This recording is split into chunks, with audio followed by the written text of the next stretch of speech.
அப்பா பிதாவின் அழைக்கப்பட்டபடியான புத்திர சுவிகாரத்தை கர்த்தராகிய தேவன் உங்களுக்கு எனக்கு தான் கொடுத்திருக்கிறார்.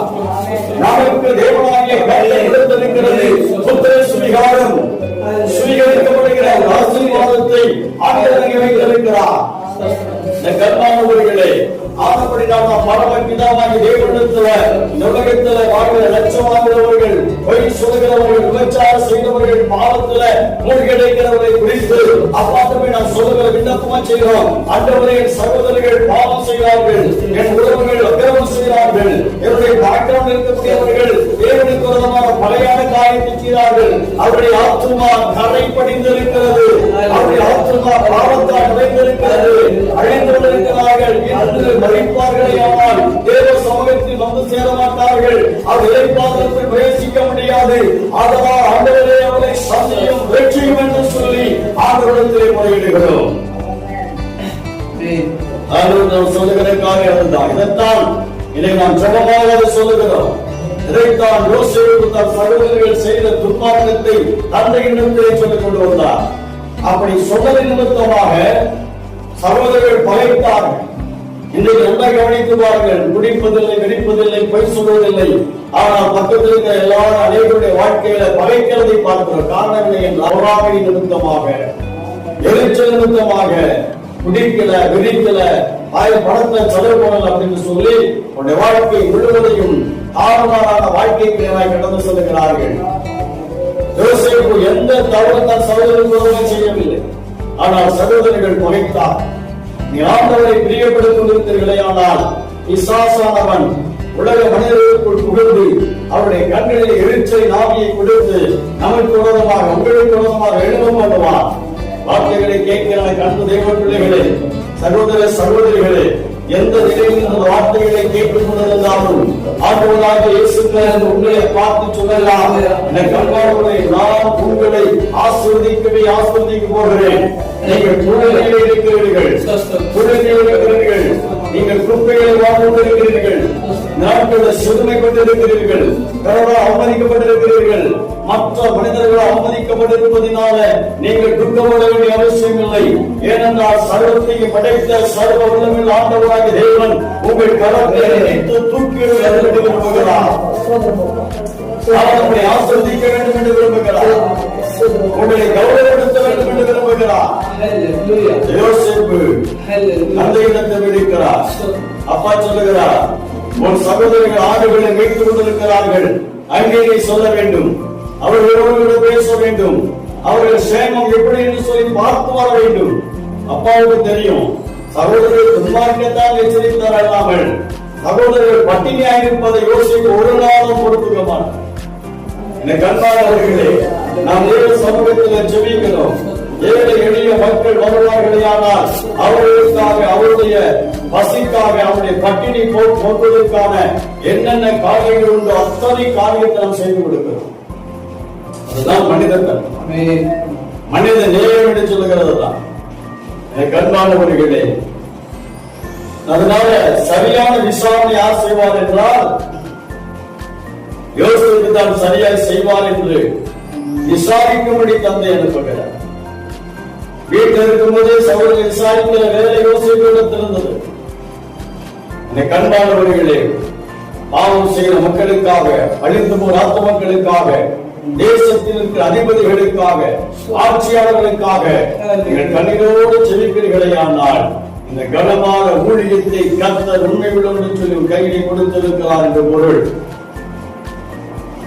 அவர்தான் கர்த்தர் சொல்லுகிறார், அவர்களை விசாரிப்பார். பல நேரங்களில் யோசித்திருக்கிற காலங்கள், யாரும் போன் பண்ணி நல்லா இருக்கிறீங்களான்னு கேட்க மாட்டாங்க, யோசிப்போம். இன்னைக்கு அன்பானவர்களை நல்லா இருக்கிறீங்களா, சாப்பிட்டீங்களா, எங்க இருக்கிறீங்க, சந்தோஷமா இருக்கீங்களா, தூங்குறீங்களா, என்ன வேலை செய்து கொண்டு இருக்கிறீங்க, வருமானம் இருக்குதா, எப்படி இருக்கிறீங்க அப்படின்னு சொல்லி யாரும் விசாரிக்கவில்லை என்று சொல்லி நீங்க கவலைப்படலாம். எனக்கு அன்பானவர்களை திறப்போடு நின்று தேவனிடத்திலே மன்றாடி ஜெபிக்க ஆரம்பித்தீர்களே, ஆனால் தேவனாகிய கர்த்தர் உங்களை விசாரிக்கும்படி வருவார். உங்களை யாரும் விசாரிக்க மாட்டாங்க, ஆனால் நீங்க விசாரிக்கிறவனை மாறுவீர்கள். உங்களை விசாரிக்கிறவர்கள் உங்கள் தேவைகளை பூர்த்தி செய்ய முடியாது. நீங்கள் விசாரிப்பதினால சர்வத்தையும் படைத்த ஆண்டவர் அவருடைய தேவைகளை பூர்த்தி செய்ய முடியும். ஒரு சகோதரர் வந்தார். முதலாக என்னை பார்த்து கார் வாழ்வு சொன்னீங்க. நீங்க சொல்லுறது என்னால வாழ்வதற்கு சூழ்நிலை இல்லை. ஆனால் சில நாட்களுக்குள்ளாகவே இந்த காரை, புதிய காரை வாங்கும்படி ஆண்டவர் எனக்கு இறக்க பாராட்டினார். கண்மாணவர்களே பாருங்க, அவர் இருதயத்துல அந்த சொன்ன வார்த்தை படித்து விட்டதுன்னு நம்புகிறார். காரணம் என்ன? ஒரு மனிதனிடத்துல உங்களிடத்தில் ஒரு வார்த்தையை சொல்லுவார்களால் அவர்கள் சம்பவிக்கும், நடக்க அப்படியே படித்து விடும். காரணம் என்ன? இருதயத்தில் நல்ல இருதயம், நல்ல எண்ணம், சந்தோஷமான எண்ணம், மற்றவர்கள் நல்லா இருக்க வேண்டும் என்று நினைக்கிற எண்ணம். இந்த எண்ணம் இருப்பது நிமித்தமாக ஒரு மனிதனை பார்த்து இதை செய்யுங்கள் என்றால் அப்படியே நடக்கும். 7 கட்டுரைகள் கட்டப்படும், உலக பாக்கி கிடைக்கும், கிடைத்துவிடும். நீங்க சந்தோஷமா இருக்கீங்க, சந்தோஷமா இருப்பார்கள். காரணம் என்ன என்றால் உங்களை விசாரிக்கிற ஒரு ஆண்டவர். ஆகவே பிறர் நம்மை விசாரிக்க வேண்டும் என்று நினைக்க வேண்டிய அவசியம் இல்லை. யோசேப்பு தன் சகோதரர்கள் ஒருத்தர் கூட நல்லா இருக்கிறேன்னு கேட்டது கிடையாது.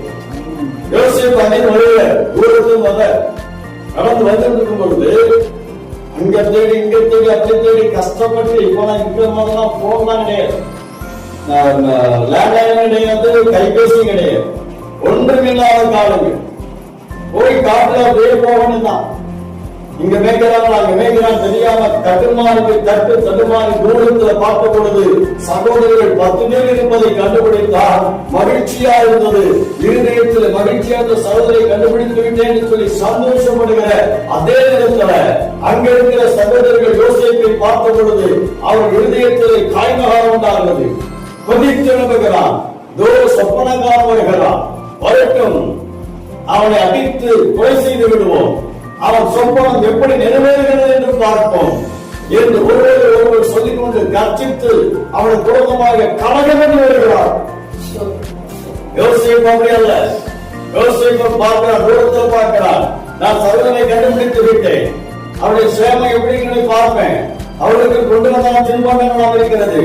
இந்த காரியத்தை நான் விடுத்து விட்டு அப்பாட்ட போய் என் சகோதரன் உண்டாயிருக்கிறார் என்று சொல்ல போகிறேன்.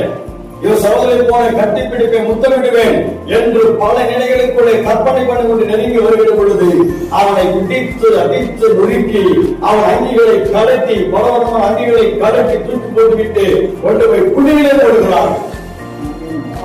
தண்ணீர் இல்லாத வெறும் கிடச்சலை போடுகிறார். அன்பு சகோதர சகோதரிகளே, நன்றாக கவனிக்க வேண்டும். எந்த நபருக்காக பிரயாசப்படுகிறோமோ, எந்த நபருக்காக பாடுபடுகிறோமோ, எந்த நபருக்காக திறப்பட நிற்கிறோமோ, எந்த நபருக்காக பண உதவிகளை செய்ய போகிறோமோ, அவர்களே தங்கள் வாழ்க்கை வாழ்ந்தால் போதும், இவர்களெல்லாம் வாழ வேண்டிய அவசியம் இல்லை என்று சொல்லி வாழ்க்கையை மிகவும் வேதனையான நிலைக்குள்ளாக உருவாக்கி விடுவார். யார் அறிந்த அணக்கன் என்று சொல்லி இவரை பிடித்து நம்முடைய வாழ்க்கையை, நம்முடைய மரியாதையை, கௌரவத்தை கிழித்து விடுவார், நிலைகளை பண்ணிவிடுவார். இதுதான் உலகம், இதுதான் உலகத்தினுடைய சிற்றின்பம், இதுதான் உலகத்தினுடைய நிலை. அதுதான் சொல்லுகிற ஆண்டவர், நீ சிறுமைப்படுத்தப்பட்டிருக்கிறாயா, அவமதிக்கப்பட்டிருக்கிறாயா, புள்ளிகளில் விடப்பட்டிருக்கிறாயா? அந்த மனுஷன் மாத்திரம் அந்த காரியத்தை செய்யாவிட்டால் நான் புள்ளிகளை விழுந்திருக்க மாட்டேன். இவ்வளவு பெரிய கடன் எனக்கு வந்திருக்கார், இவ்வளவு பெரிய அவமானம் வந்திருக்கார். அந்த காரியத்தை செய்ய போய் அத்தனை காரியத்தை நான் சுமக்க வேண்டிய ஆயிற்று என்று தொடர்ந்து இருக்கிற நிலை வராது. அப்படி வேதனைப்படுகிறீர்களா? பிறருக்கு உதவி செய்து துன்பத்தை அனுபவித்து கொண்டிருக்கிற என் அன்பு தேவ பிள்ளைகளே, ஆண்டவராகிய கர்த்தர் இந்த ஆண்டில அவர் உங்களுக்கு சொல்லுகிறார், என கருமையானவர்களே, நீங்கள் கிடைக்கிற குழியிலிருந்து தூக்கி விடுகிற நபரை யார் மூலமாக தூக்கி உள்ளே போடப்பட்டார்களோ அவர்களுக்குள்ளே மனமாற்றத்தை உண்டாக்கி கர்த்தர் கரத்தை பிடித்து அவரே அவங்களை தூக்கிவிட போகிறார். கண்பானவர்களே, யோசேப்பு மறுபடியும் தூக்கி விட்டார், கொண்டு போய் அந்த இஸ்மேலர்கள் அந்த காலத்திலெல்லாம் வாழைக்காய், கத்தரிக்காய், புடலைக்காய், தேங்காய் இதெல்லாம் இருக்கு இல்லையா? இந்த காயெல்லாம் எப்படி சந்தைக்கு வியாபாரத்துக்கு கொண்டு போகிறார்களோ, ஆடு, மாடு, கோழி, குதிரை, கொக்கு, ஏன் யானை, கிளி, பலவிதமான விருதுகளை எல்லாம் வியாபாரம் செய்கிறார்களே, அதே போல மனிதர்களை சிறையாக்கி சிறைபிடித்து சந்தையில் கொண்டு விட்டார். ஒரு மனுஷனுடைய விலை யோசேப்புடைய காலத்தில் 20 வெள்ளி காசு. இந்த வெள்ளி காசு எல்லாவற்றையும் நீங்க கவனித்து பார்க்கணும். ஒரிஜினல் வெள்ளி, ஒரிஜினல் பொன், அதான் காசுகளால் பயன்படுத்தப்பட்டது, பணமாய் பயன்படுத்தப்பட்டது. அவன் 20 வெள்ளி காசு. இயேசு கிறிஸ்துவை காட்டிக் கொடுக்கும் போது அடிமையின் விலை 30 வெள்ளி காசு. அவன் 20 வெள்ளி காசுக்கு அவனை குளிர்ந்து தூக்கி எடுத்து வித்து போட்டார். சரி, அவர்கள் தூக்கி விடுகிறார்கள் நினைத்தார்கள். கண்மார்கள் எல்லாம் பிரதிபலமாக்கப்பட்டு இடத்தில் போகும்போது பாருங்கள் பாருங்கள் அன்போடு அழைத்தார்கள். ஏதோ உதவி செய்ய அழைக்கலாம் சொல்லி பார்த்தால் அவமானப்படுத்தி அனுப்பினார். வெளியே சொல்ல முடியாது. சொன்னால் பயங்கரமான பிரச்சனைகளை விளைவுகளை சந்திக்க வேண்டியது அவர்கள். கண்மானவர்களே, யோசேப்பை தூக்கினார்.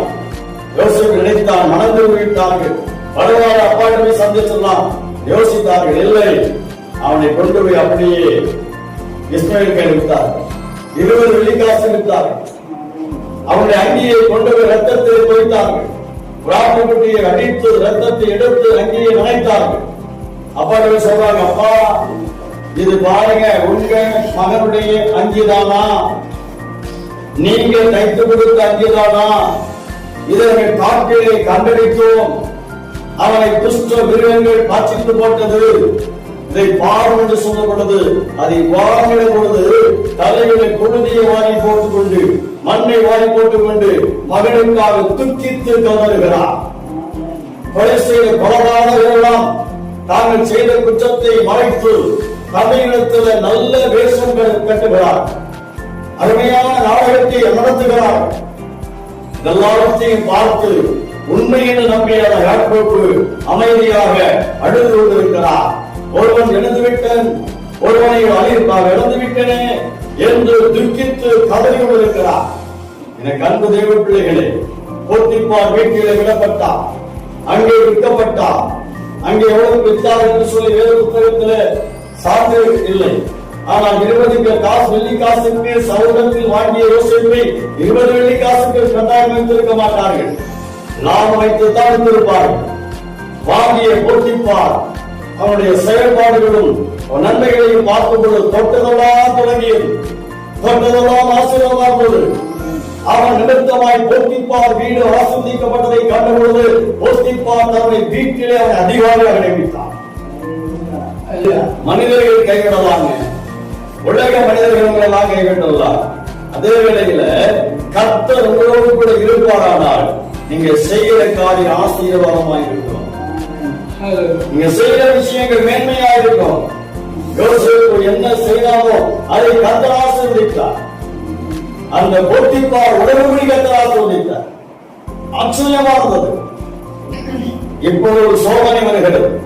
போத்திப்பாருடைய மனைவி அவனுடைய அழகையும் திறமையும் அவனுடைய ஞானத்தையும் பார்த்து உயர்ந்து போவல், அவனை எப்படியாவது அழைத்து விட வேண்டும் என்று சொல்லி அவனை பிடித்து பலாத்காரம் பண்ணுகிறான். அப்பொழுது யோசேப்பு வஸ்திரத்தை விட்டுட்டு ஓடி போகிறான். உடனே கூச்சலிட்டு வந்து பாருங்கள் எவரைய பிள்ளையாண்டான், என்னிடத்தை தவறாக நடந்து வந்தான், நான் சத்தமிட்ட பொழுதோ ஓடிவிட்டான் சொல்லி கதை கட்டுகிறான். யோசேப்பு ஏழ்மையானவன், யோசேப்பு அடிமையானவன், யோசேப்பு பிடிக்க கஞ்சி இல்லாதவன், யோசேப்பு புசிக்க ஆகாரம் இல்லாதவன், உடுத்த வஸ்திரம் இல்லாதவன், கொலை செய்ய போட்டாலும் கேட்பதற்கு யாரும் இல்லாதவன், தரித்திர நிலையிலே தள்ளப்பட்டவன். ஏற்கனவே அவனை பிடித்துக் கொண்டு வந்து விட்டு போட்டார்கள். ஆதலால் அவன் சொல்லுவதை கேட்க ஒருவரும் இல்லை, ஒருத்தர் கூட இல்லை. போத்திப்பார் மனைவி சொன்னதை தேசம் நம்பியது, உலகம் நம்பியது. போத்திப்பார் நம்பினார். ராஜாங்கத்தில் கட்டளை பெற்று யோசேப்பை கொண்டு போய் சிறைச்சாலையில் போடுகிறார். அன்னை சிறைச்சாலையில் போட வேண்டும் என சிறை நாட்டில் பலஸ்தீன தேசங்களிலே, அரபி நாடுகளிலே சிறைவாசம் அனுபவிக்கிறவரை கேட்டு பாருங்கள். காலை மேலே கட்டி தலைகளை தொங்க விடுவார்கள், தண்ணீரை ஊற்றி அடிப்பார்கள். அதாவது தவறை செய்துவிட்டால் கத்தி எடுத்து தலையை இரண்டாக வெட்டி துண்டித்து விடுவார். ஒரு பயங்கரமான சட்டம் இயற்றப்பட்ட காலகட்டம்.